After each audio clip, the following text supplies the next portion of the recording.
Many people would ask, what is a ViewMaster? A ViewMaster is this: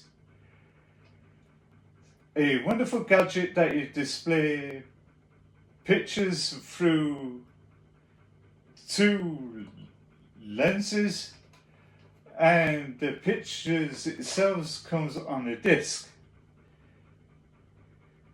Some of them are usually still shots from films and TV shows that you put it into a hole, and through these view finders, all you do is click that and it shows pictures as you're cycling through.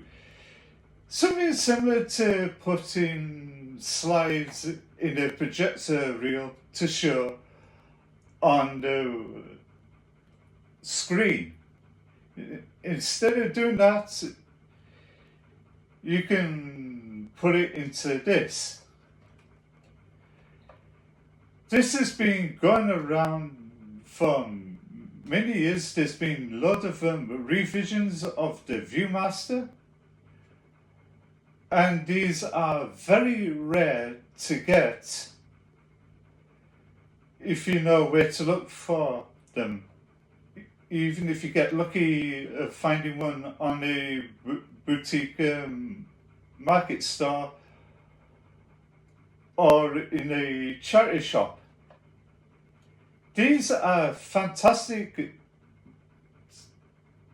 to pass your time, and they're also good for kids to give them hours of entertainment. And this is the ViewMaster. I hope that you enjoyed the insight to what the ViewMaster is as much as I did, the tracking this down to show you for you guys. And I will speak to you later.